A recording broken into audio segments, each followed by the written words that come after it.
अस्सलाम वालेकुम। ओ भाई, किसने कहा था कोरोना ख़त्म हो गया है? कोरोना दोबारा खड़ा हो गया आके। ये दुनिया में कोई चीज़ अपने आप को अपग्रेड करे ना करे, कमबख़्त ये कोरोना, ये एक ऐसी वबा है कि ये सबसे ज़्यादा अपने आप को अपग्रेड कर रहा है। इसके इतने वेरिएंट्स आ रहे हैं ना, और इस मर्तबा जो ओमिक्रॉन है, हमने हमने देखा कि ओमिक्रॉन था, फिर डेल्टा, अल्फ़ा, कितने इसके वेरिएंट्स आए थे। अब ओमिक्रॉन जो है, इसके सब वेरिएंट इस वक्त मार्केट में आ चुके हैं। मैं तो यही कहूँगा, मार्केट में आके फैल रहे हैं बुरी तरीके से।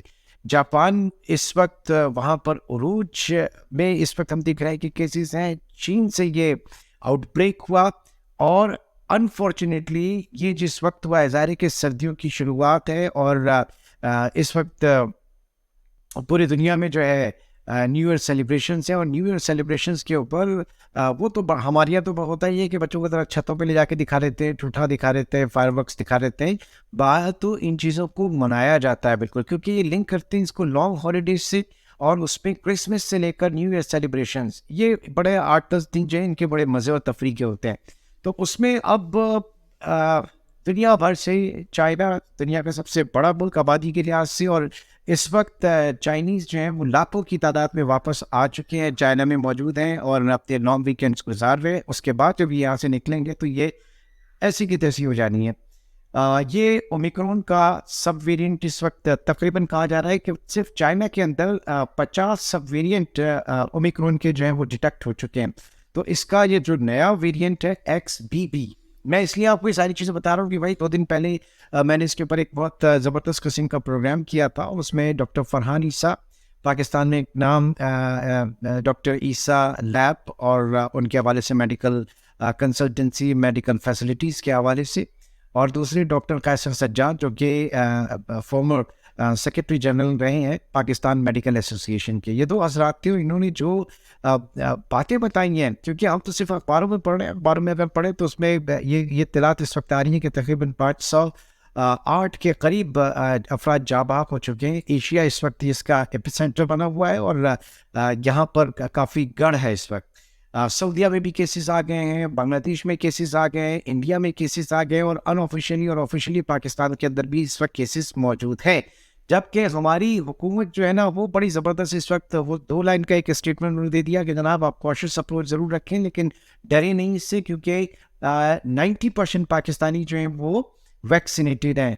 अबे किसको बेवकूफ़ बना रहे हो यार? 90% पाकिस्तानी जो रजिस्टर्ड है उनका 90%, उठा के तो देखो कितने पाकिस्तानी रजिस्टर्ड हैं खाली। सिर्फ कराची की अगर बात करो, कराची की पॉपुलेशन जो है वो 2.5 से पौने 3 करोड़, बल्कि 3 करोड़ के करीब कराची की पॉपुलेशन है। आपने मरदमशुमारी में इसको सिर्फ 1,60,000 गिना हुआ है। तो रेस्ट ऑफ 1.5 करोड़ पॉपुलेशन तो ऐसी घूम रही है कराची के अंदर बगैर रजिस्ट्रेशन के। तो बात सारी है कि इस वक्त हम सिर्फ उसी वक्त देखेंगे कि जब खुदा ना खास्ता अल्लाह ना करे हमारे हेल्थ केयर सिस्टम के ऊपर प्रेशर आ जाए। और अभी तो कोई भी मास्क नहीं लगाया हुआ, सोशल डिस्टेंसिंग तो बहुत दूर की बात है।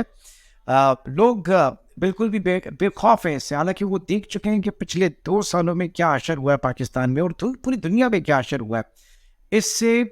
चूँकि ये तेज़ी से फैल रहा है, और ये मोर इन्फेक्शस है। पिछले जो वेरिएंट्स थे उनके मुकाबले में, पहले वालों के बारे में कहा जाता था कि ये एक अगर मुतासरा शख्स होता है तो वो 4 से 5 लोगों को ये वायरस लगा सकता है। इस मरतबा की जो बात है वो 20 से 25 अफराद की कही जा रही है कि इतना ज़्यादा ये इन्फेक्शस है। फ्लू, नज़ला ज़ुकाम को मामूली ना समझें। जो 2-3 दिन का इलाज होता है वो करें, लेकिन अगर ये एक्सटेंड करता है तो प्लीज़ अपने डॉक्टर के पास जाइए। सेल्फ मेडिकेशन ना कीजिए, किसी अताई डॉक्टर के पास ना जाइए, क्योंकि वो अल्टीमेटली फिर खुदा ना खास्ता अल्लाह ना करे कब्रिस्तान का रास्ता दिखाता है ऐसे उसमें। और ये चीज़ें हमने देखी हैं, इंडिया में देखी है, बांग्लादेश में देखी, पाकिस्तान में देखी। सारे अताई डॉक्टर्स जो हैं वो अल्टीमेटली बंदा जो है वो ख़त्म ही हो जाता है इन चक्करों में। बहरहाल, जो बात की जा रही थी कि इससे बचा कैसे जा सकता है, तो सबसे पहले आप अपने इम्यूनिटी लेवल को बढ़ाइए, इम्यूनिटी को बढ़ाइए, क़ुव्वत मुदाफ़ियत को बढ़ाइए। ये अगर हमने काम कर लिया ना, यकीन माने अल्लाह का शुक्र, इंशाअल्लाह हम इससे महफूज रहेंगे और हमें कुछ नहीं होगा। इम्यूनिटी कैसे बढ़ाई जाए? इम्यूनिटी बढ़ाने के लिए सबसे पहले कहते हैं कि वाटर इंटेक आपका ज़्यादा से ज़्यादा हो।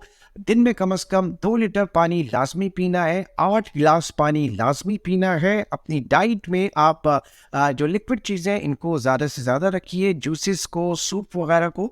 ये चीज़ें जो है आपको बहुत आपकी मुदाफ़ियत जो है इसको काफ़ी बढ़ा सकती हैं। फिर दूसरा ये कि पानी हम कम पी रहे हैं या ज़्यादा पी रहे हैं, या पानी हमारी हमारी बॉडी के अंदर वाटर डेफिशिएंसी है, इसका जो एक लिटमस टेस्ट होता है वो आपका यूरिन है, पेशाब। पेशाब का अगर कलर, डॉक्टर्स कहते हैं कि अगर यूरिन में बहुत ज़्यादा झाग है और वो डार्क येलो कलर का है, तो इसका मतलब है कि वाटर डेफिशिएंसी आपकी बॉडी में, आप पानी का इंटेक बढ़ाइए। सर्दियाँ शुरू हो चुकी हैं, सर्दियों में वैसे ही हम पानी कम पीते हैं, और ज़ाहिर है कि जो गर्मियों में पसीना निकलता है और एक पूरा नेचुरल प्रोसेस होता है, सर्दियों में वो चीज़ नहीं होती, तो वाटर इंटेक वैसे ही हमारा कम हो जाता है। तो नज़र रखिए कि जनाब जो यूरिन कलरेशन जो है वो लाइट होना चाहिए, येलो डार्क येलो नहीं होना चाहिए, और बहुत हद तक वाइटिश या इस टाइप का जो जो कहा जाता है उस टाइप का होना चाहिए। अदरवाइज आप डेंजर जोन में हैं। कम अज़ कम अपनी बॉडी में वाटर डेफिशिएंसी के हवाले से, अपनी क़ुव्वत मुदाफ़ियत के हवाले से। दैन उसके बाद कहा जाता है कि आप अपनी बैलेंस डाइट लेकर चलें, मुतवाज़िन ग़िज़ा लेकर चलें, अपनी ग़िज़ा में दालों का इस्तेमाल, सब्जियों का इस्तेमाल, गोश्तखोर ना बन जाएँ। जो बकरीद के बचा के गोश्त जो है, मुसलसल कोशिश होती है कि बस गोश्त ही खाया जाए। और भाई अल्लाह ताला ने हर सब्ज़ी में, मौसम के हर फल में, बेमौसम की बात नहीं कर रहा, मौसम के हर फल में अल्लाह ताला ने बड़ी हिफाज़त रखी है। इससे फ़ायदा उठाइए अपनी डाइट के हवाले से। फिर आगे जो सबसे बड़ी चीज़ है वो आपकी एक नींद है। 7 घंटे की नींद हर हालत में लेनी चाहिए, और ये नींद जो है रात की नींद कहलाती है। जो दिन में आप जितनी भी नींद लेते हैं वो कचरा है, वो यकीन माने कि आपकी सेहत के ऊपर उस पर बहुत बुरा असर होता है। तो रात की नींद लीजिए, और जो 6-7 घंटे की नींद आइडियल नींद होती है। हमारे यहाँ स्पेशली शहरों में, कराची जैसे शहर में ये रुझान नहीं है, लेकिन हमें इसे अपनाना होगा। फिर इसके अलावा अगर आपकी बॉडी में कोई भी जो है ऑर्गन ऐसा है जो तकलीफ में, जो प्रॉब्लम कर रहा है, या मिसाल के तौर पे दांत में अगर तकलीफ है, तो खुदारा उसका इलाज कीजिए। जो डेंटल ट्रीटमेंट होता है बड़ा महंगा होता है, लेकिन उसको हल्का ना लें, क्योंकि जिस्म के अंदर कोई भी बीमारी होती है वो आपकी क़ुव्वत मुदाफ़ियत को मुतासिर करती है। फिर एक्सरसाइज, असल चीज़ एक्सरसाइज, तकरीबन 40 मिनट जो है वो एक्सरसाइज लाजमी है। ज़रूरी नहीं कि आप वर्कआउट करें, आप पैदल चलना जो है उसको बढ़ा दीजिए। साथ ही साथ अगर आप किसी फ्लैट में रहते हैं या ऑफिस में, तो आप लिफ्ट के बजाय पैदल सीढ़ियाँ चढ़ना उतरना जो है इनको अपना ज़रा रूटीन में लेकर आए, और इससे बड़ा बहुत फ़र्क पड़ेगा। More important, last but not the least, कि ये जो मायूस और नाउमीद और ऐसे लोगों में, मायूस लोगों में जाके हम बैठते हैं जिनके पास से उठते वक्त हमें खुद भी एक डिप्रेशन हो जाता है और हम बड़े स्ट्रेस होते हैं। तो अपने आप को टी स्ट्रेस कीजिए, खुश रहिए, बच्चों के साथ अपना बेहतरीन वक्त गुजारिए, family time, quality family time अपना गुजारिए। उन लोगों के साथ उठे बैठे कि जिनसे मिल के, यारों दोस्तों के साथ मिल के आपको खुशी होती है। खुश रहिए, आप अंदर से खुश हैं, आपका जिस्म भी खुश है और आपका अतराफ भी खुश रहेगा। तो ये चीज़ है, इसको आप बहुत हल्का ना लें। स्पेशली अगर फ्लू वगैरह है, तो इसको ये नहीं कि 1-2 दिन में सही हो जाएगा। भाई ये बहुत ख़तरनाक चीज़ है, अपने आप को इससे बचाइए। और अल्हम्दुलिल्लाह हम पाकिस्तान के जो लोग हैं, पीछे हम देख चुके हैं कि जनाब जो हशन हुआ था अमेरिका में, बरतानिया में, चीन में, जापान में, हमारे पास भारत में, अल्लाह का शुक्र है पाकिस्तान में वो चीज़ नहीं आई थी। आजकल शादियों का सीज़न है, लोग जा रहे हैं और एक दूसरे से गले भी मिल रहे हैं, सारी चीज़ें हो रही हैं, लेकिन ऐसे शख्स से गले ना मिलो भाई के जो गले पड़ जाए आगे चल के। हमें खुद नहीं पता कि हम खुद कितने सारे लोगों के लिए जो है वो जरासीम के लिए घूम रहे हैं, और अब लोग को हम जो है वो खुशामदीद कहते हैं। तो ज़रा बचें इन चीज़ों से। जो आपकी प्रिकॉशन है वो बहुत अच्छी चीज़ है। और ये कहा जा रहा है कि अब ये जो न्यू ईयर की मैंने बात की, न्यू ईयर गैदरिंग्स की, स्पेशली वेस्ट में, यूएस में, तमाम जगहों पर, और बिलखुसूस चाइना और जापान में, तो ये जनवरी एंड में या फरवरी में आप देखेंगे कि ये केसेस जो है वो काफ़ी बढ़ चुके होंगे। तो हमें अज खुद अपना कह दें कि अपने आप को महफूज रखना है और अपने लोगों को भी महफूज रखना है।